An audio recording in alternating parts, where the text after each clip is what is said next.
আসসালামু আলাইকুম। এইটা মূলত আমার ১ম ব্লগ। যদিও আমি চেয়েছিলাম একটা ব্লগ রেডি করে নিয়ে আসতে। বাট আর ওয়েট করতে পারিনি। এইটা ফার্স্ট ব্লগ হলো। আমি বলব যে জাস্ট এটা একটা ট্রেইলার। মাটিটাতে গিয়েছিলাম। মাটিটার জিপ লাইন নিয়ে কিছু কথা বলবো। মাটিটাতে আমাদের টোটাল কস্টিং ছিল ৳৭,৫০০ পার পারসন। আমরা মোটামুটি ১৪ জনের মতো গিয়েছিলাম। সো ওইটা ফুল বোর্ড ছিল। আই মিন আপনার সব ধরনের খাবার সহ ব্রেকফাস্ট, লাঞ্চ এবং আদার্স অ্যাক্টিভিটিস।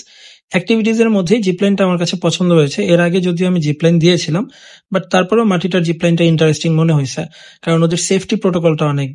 আর মাটিটা চিটং থেকে মোটামুটি 15 মিনিট বা 20 মিনিটের ড্রাইভিং ডিস্টেন্সে। ধরে নিতে পারেন 1 ঘন্টা, কজ রাস্তা খারাপ হলে। সো সবাই মাটিটা এনজয় করতে পারবেন। এখানে অনেক অ্যাক্টিভিটিস আছে। ফ্রেন্ডস, ফ্যামিলি সবার জন্যই মাটিটা পারফেক্ট। সো সবাইকে বেস্ট অফ লাক। এরপরে মাটিটা ভিজিট করবেন এবং সামনে আমার কিছু ব্লগ আসবে। এটা জাস্ট ট্রেইলার হিসেবে ছাড়লাম। আপনাদের রেসপন্স দেখার উপরে বেস করে আমি আসলে কিছু ট্রাভেল ব্লগ ছাড়বো, কজ আমার অনেক ট্রাভেল করা হয়। কিভাবে ট্রাভেল করি, কত টাকা কোথায় খরচ যায় এবং কিভাবে ভিসা করতে পারবেন বিভিন্ন কান্ট্রির, এই সবগুলো নিয়েই আমার সামনের ব্লগগুলো আসবে। সো আশা করি আপনারা সাপোর্ট দিবেন। Thank you. আল্লাহ হাফেজ।